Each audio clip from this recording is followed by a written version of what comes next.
Welcome, baseball fans, to Week 15 of Major League Baseball Power Rankings. I'm your host, Dave. Welcome back from the All-Star break. It was a nice All-Star game. Not as exciting as some, not as high-scoring as others, but there were some definitely high-quality pitcher-batter matchups, and it was definitely worth watching all the way through. So let's go ahead and get into the second half of the season here. Well, technically, the second half started before the All-Star break, but I digress. There really weren't a lot of games going on this week because of the All-Star break. I get that. Only a few games played during the course of the week between Sunday's finale and Friday and Saturday of this week. So let's go ahead and get into it. There really aren't a lot of changes. I think maybe all of 6 teams have moved a spot this whole week. However, to make things interesting, I'll go ahead and give you my opinion of who might be a buyer or seller with the January 31st trade deadline coming up. With only a few weeks left to go and no post-deadline trades allowed, things get interesting. So let's go ahead and get into it.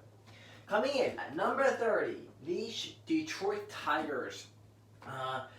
And to let you know, when I do get across a team that has actually moved to ranking, I'll let you know. So everything else, the other 24 teams didn't move because of lack of games. So Detroit goes in to Kansas City, drops 2 games, and this is a team that is in rebuilding mode fundamentally. And if they can sell anybody, if there's any players that anybody else wants, they're absolutely listening and a seller. At this point in time, though, there isn't a lot of talent on that team that speaks to the holes that other teams are trying to fill that are contending. So I don't necessarily see a lot of moves taking place in Detroit, but if they were, they would be sellers. Coming in, number 29, the Baltimore Orioles. They welcomed in Tampa Bay, dropped 2 out of 3, and went 1 and 3 on the week. This is a team with which they already had their fire sale last year. They've got Johnny Means, their best player, the All-Star, but unless you've got a nice rich package, I don't see them moving him, and he's the only player anybody would really be interested in right now because everyone's looking for pitching, and if their lineup and their pitching staff were better, they wouldn't have been in the cellar most of the year.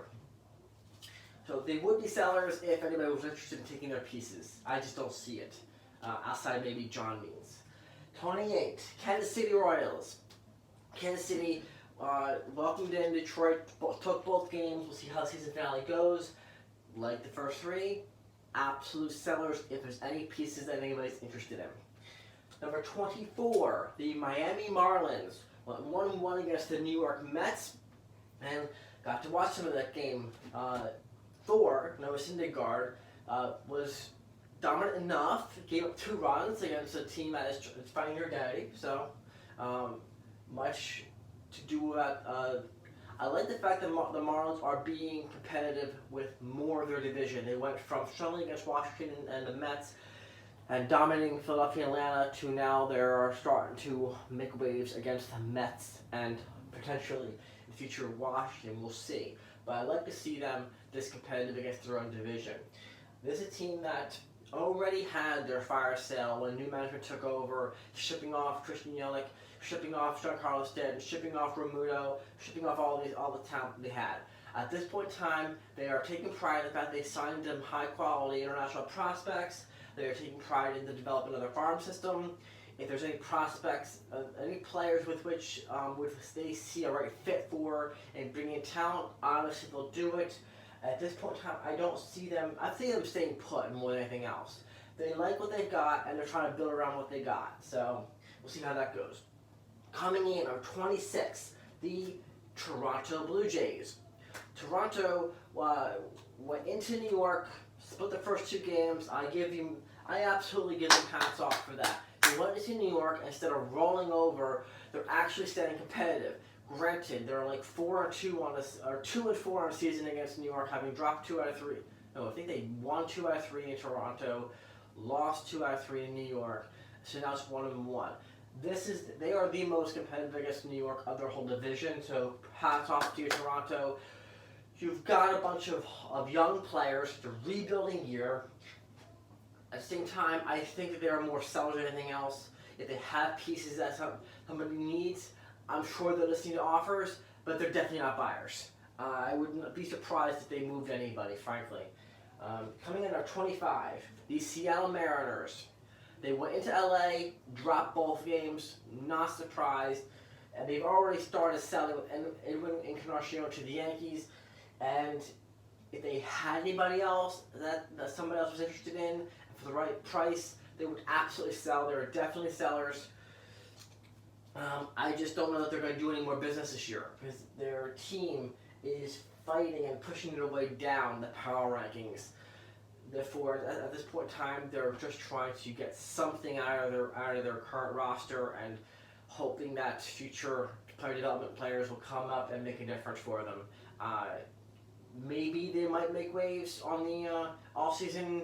Who knows?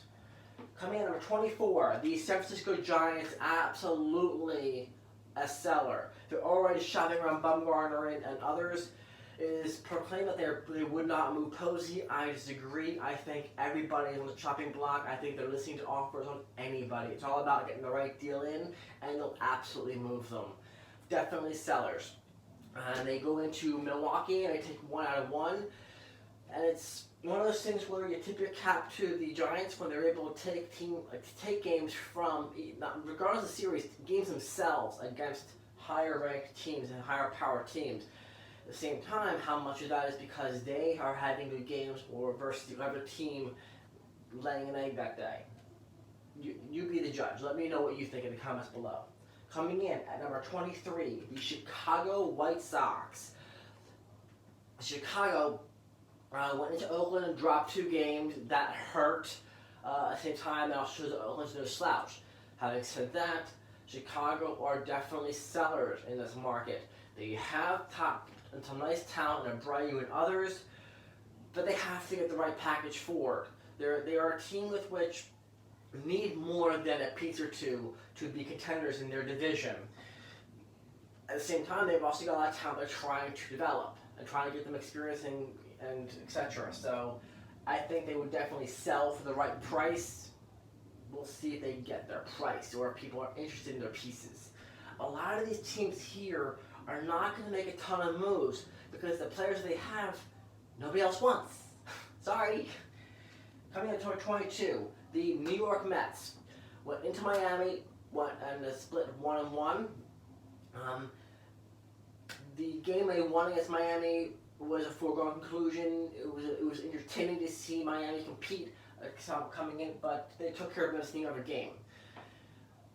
This is a team with which I give them a pass on splitting the first 2 games 1-1 because they go into on the road, and that's always harder to win than at home. The Mets have been rumored to be sellers, and frankly, at this point in time, being 4th in their division, being 10 games under 500, I would tend to lean towards being sellers as well. But however, they have some seriously strong talent on this team, and that top-tier talent, like DeGrom, like Thor, like others, they're all-star. I'm drawing a blank on his name. First baseman, I think he is. Anyway, they're all high-quality talent, and they're all going to draw a massive price to move them. And it's hard to say whether or not teams are willing to pay that price because it's like overpaying for a car by $10,000 over the sticker price. Who is going to do that? Is it a great car? Probably. But why would you overkill the overpayment of a player? You wouldn't. And so with these players being locked up for a little while, you might be inclined to see they go for free agency. I don't see a lot of teams paying the heavy price that New York wants for their players. Coming in number 21, the Pittsburgh Pirates go into Chicago, drop both games. Not surprised. It would have been more interesting to see them be more competitive, but at the same time, Chicago are competitors. They do win their division, and for Pittsburgh, being so hot and cold, I definitely see them as buyers this year. Could they sell? Sure. I think that they are kind of one of those flip coins where they could go either way, because they do need some pieces to make a run, and they're really not that far out of contention. The NL Central is a very tight division. There's only 4 or 5 games separating 1 and 5. So you've got the entire division in play. Cincinnati, Pittsburgh, Milwaukee, everybody is in play here. Therefore, I do see that Pittsburgh is a couple of few pieces away from being a contender and fighting for a wild card spot. Do they pursue that, or do they let some of their players go and fight for their day? I'm kind of torn on this. I want to see them get more players and be contenders. Same time, I don't know where their management is thinking here. Based upon their performance being so hot and so cold and never knowing what team will show up, I don't know where the management is on this thing. But if I was them, based upon what I've seen so far this season, I'd be trying to pick up an extra piece or two and make a run at that wild card. Because when the playoffs starts, it doesn't matter whether you're a wild card or not, anything can happen. Coming in at number 20, the Cincinnati Reds. The Reds go into Colorado and split the series. Given that it's a road game in Colorado, in Mile High City, I give it a pass on the fact that they'll split the series against the Colorado Rockies. I would have liked to have seen them do better than 1-1, but it is on the road, and this is a team with which, again, in a very, very tight division, anything can happen, but this team has been hotter than their counterparts in Pittsburgh, St. Louis, and others. This team got hot right before the All-Star break, and I want to see what they'll do the second half. Because they got hot, I could see them definitely being buyers in this market, trying to bring an extra piece and go for that wild card run. It's been a while since they made a playoff push, and the last time they did, they got taken out, I believe, by Philadelphia. I could be wrong, but anyway, because they are so close and they got hot, I want to see them be buyers. Coming in at number 19, the St. Louis Cardinals. St. Louis is welcomed in Arizona 1-1. Considering Arizona is playing better ball this year than St. Louis, the fact that they held their own and went 1-1, I'll give them credit for that. I'll definitely give them credit for that. Unlike Pittsburgh and Cincinnati, I see, honestly, St. Louis, while they're being in the very thick of things, they're in third place, they could make a playoff run. Based upon the performance of the season, I see them more as sellers, to be honest with you. You could go either way. Granted, you could consider them a piece or two away from making a playoff run. I get it. At the same time, do you want to try and go for short-term gains in the wild card, or do you want to shore up for next year? If I was St. Louis, I would lean them towards getting some prospects, getting some players in, and if you can use that to make a run this year, great. But let's set ourselves up for next year, kind of thing. And this is despite the fact that St. Louis is currently ahead of both Cincinnati and Pittsburgh. It's just because their division is so close, and based upon the performance I've seen to date, I think that Pittsburgh and Cincinnati would make more interesting wild card games than St. Louis would. So there you go. Coming in at number 18, the Colorado Rockies. The Rockies split their first two games at home against Cincinnati, and they fall into third place in their division. A team with which I had seen in the first half as a team being the first one to go 7-0, and the only team to go 0-7 so far this year. There have been 0-6, there have been 0-5, but never 0-7 that I can recall. Colorado has a lot of promise, but that really is largely contingent upon what they show. And while they have struggled against LA, and they do well when LA comes into town. This is a team with which in the first half I claimed could go into the wild card, win, and give LA trouble in the division round. Having said that, they still have to perform and get there. They're no surefire for a wild card spot. They're in third place, and they just split against Cincinnati. They're knee-deep in the thick of things, but I would like to see them be buyers, although at this point I'm thinking they could very easily be sellers, based upon the fact that their season has been hot and cold. They've shown such signs of strength, they've also shown signs of weaknesses, and like Pittsburgh, it's been very, very streaky with them. There are one game under 500. Anything is possible, but I'm leaning them towards against sellers, because I would like to see them buy places, some team, and make a run and upset the Dodgers, but that's also a pipe dream. So more or less probably sellers here. Coming in at number 17, if there ever was a buyer, it's San Diego. They've had a disappointing year so far. They're in 4th place. I get it. That screams sellers. Totally get that. But based upon the previous 2 postseasons where they went out and made major acquisitions, and then after dropping 2 games at home against Atlanta, I think they're looking to see what pieces they can get to shore up their base and make something happen. I have those buyers. Again, I could be wrong. It's happened before. It'll happen in the future. But based upon what I've seen in play and what I've seen in player transitions, I put them as buyers. Coming in at 16, the Arizona Diamondbacks go 1-1 against St. Louis.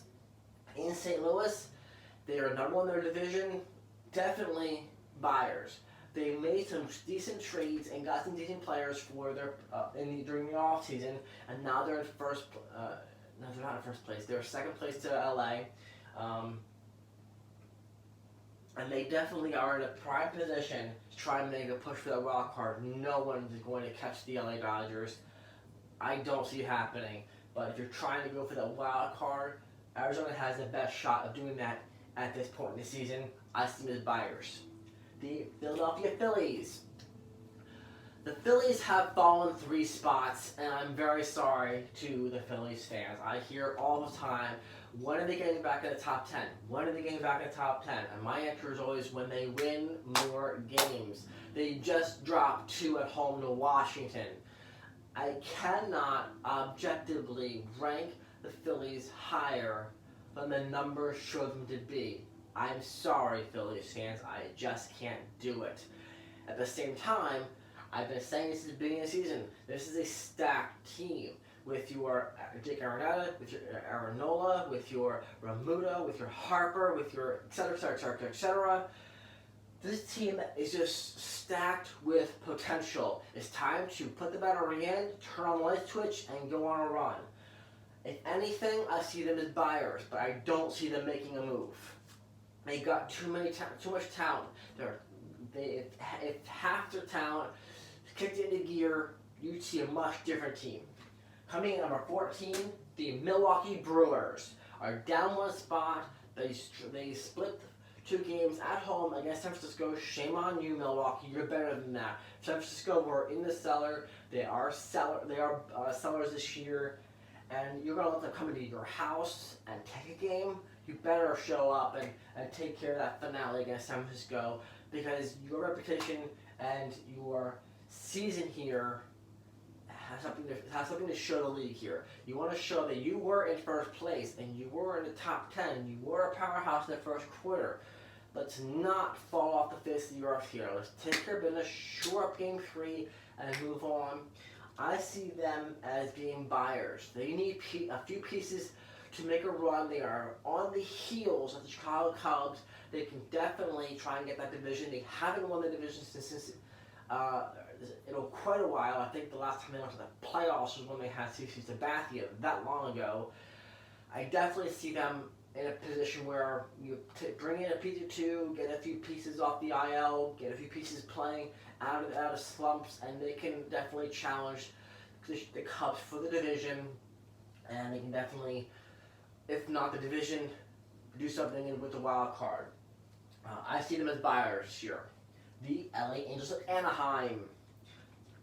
They are still riding an emotional roller coaster after the loss of their pitcher, and they go and they welcome in Seattle and just thump them right out of town. They had their season finale today, but they went 2-0 this year, and this is a team with which, if anything, they're going to be.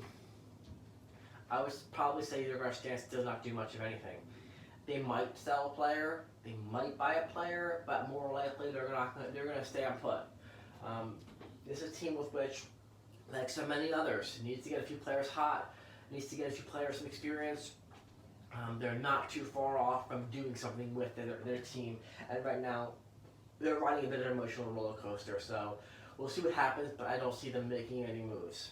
Coming in number 12, the Washington Nationals. Go into Philadelphia, take both games, and they are second place over Philadelphia. And this is a team that already has sold some players last couple of years, and brought in a lot of new talent here.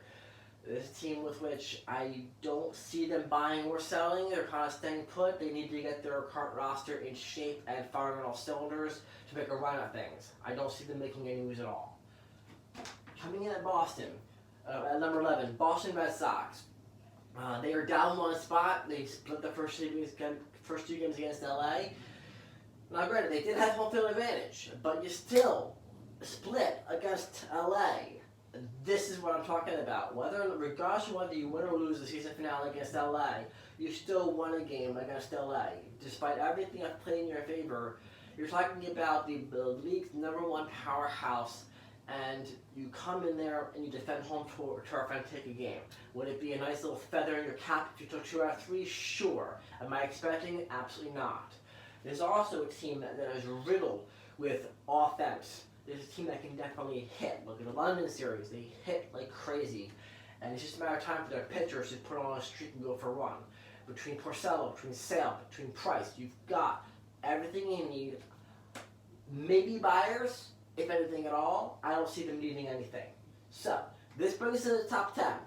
The big top 10. Not much differences. You got a swap or two here. But mostly this all stays the same as last week.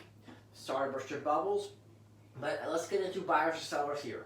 These Chicago Cubs, most of these are buyers. They're looking for that one piece to help them over the hump here.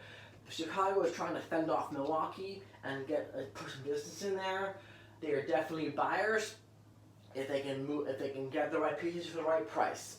Chicago came in and brought Pittsburgh in, took both games. Would not be surprised to see a sweep, but depending on Pittsburgh, they could also steal Game 3. Coming in number 9, the Texas Rangers. They played Houston, took 2 out of 3. Season finale today. This team with which they're in third place in the division. They have no shot of a playoff. I see them, despite being in the top 10, despite having the rankings in the power rankings here, I see them as sellers, to be honest with you. Because fundamentally, they're in a place where any run they might make would give false hope to the fans and be a bit of illusion. As much as I support the Rangers as being a phenomenal team, they're not there yet. They're going to probably take their players and bring in some new young talent and help bolster their depth there. Coming at number 8, the Cleveland Indians. They play the Minnesota Twins at home, and I felt this was a series that will show us for a team that was at one point top of the division and now falling farther and farther back behind Minnesota. Minnesota is a very, very strong team, but this is a team that historically has done well. So is Minnesota.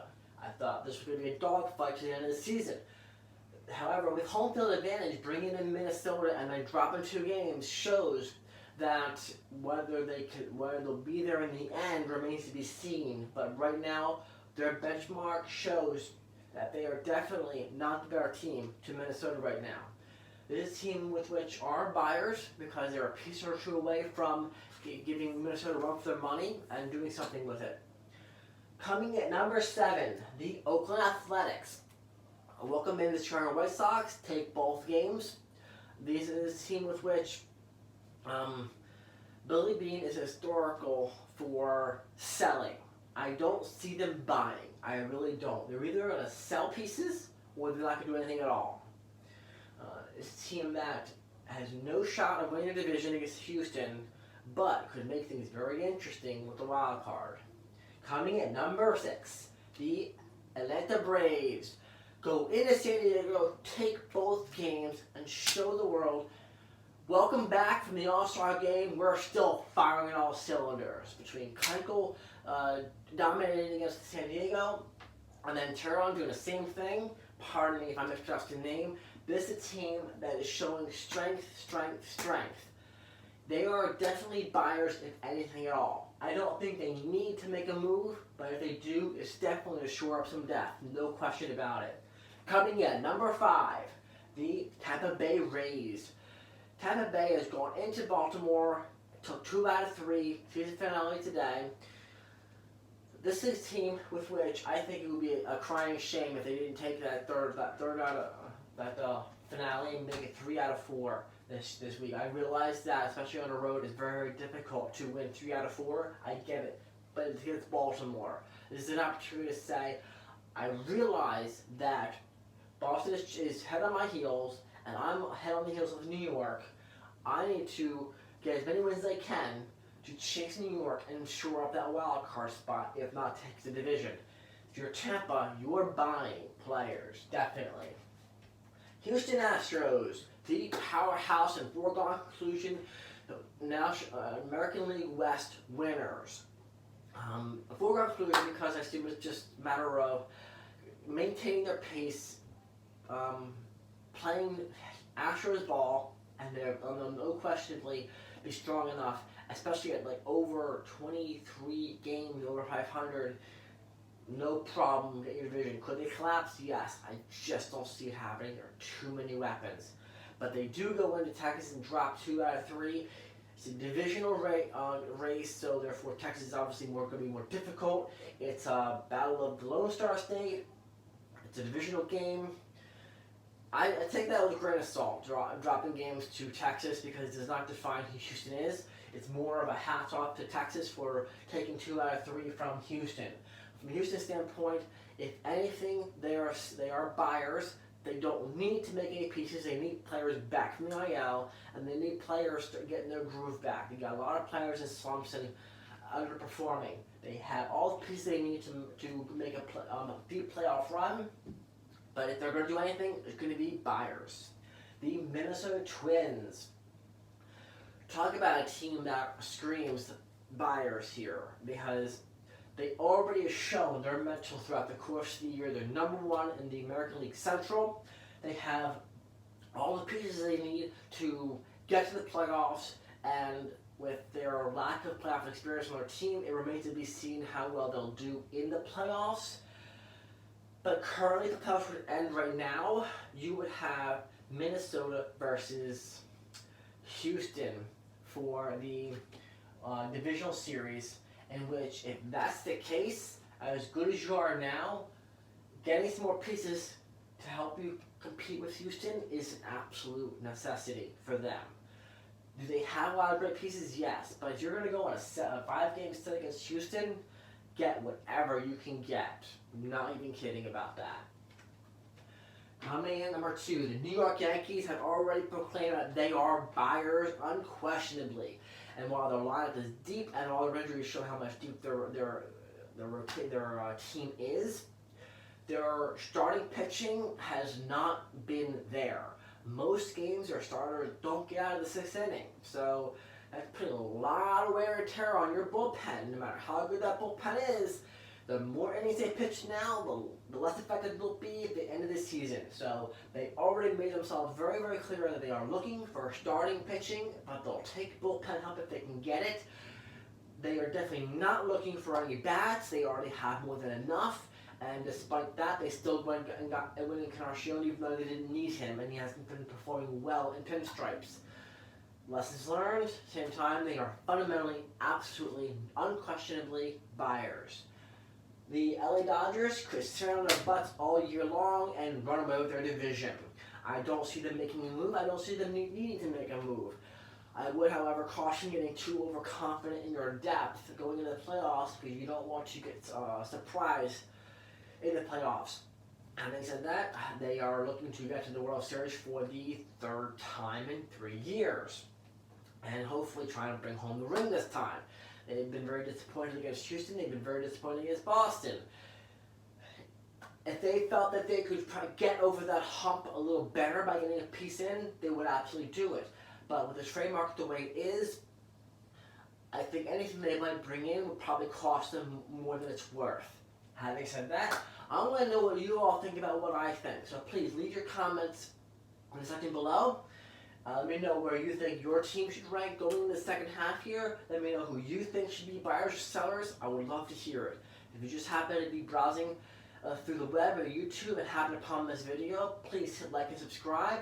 We greatly appreciate it. It helps the channel out a lot. I hope you all have a wonderful Sunday. Enjoy the games. I look forward to seeing you next week to review a full slate of games and everything that's going on at the beginning of the second half of the year. And as always, thank you for watching. I appreciate it. Have a wonderful day.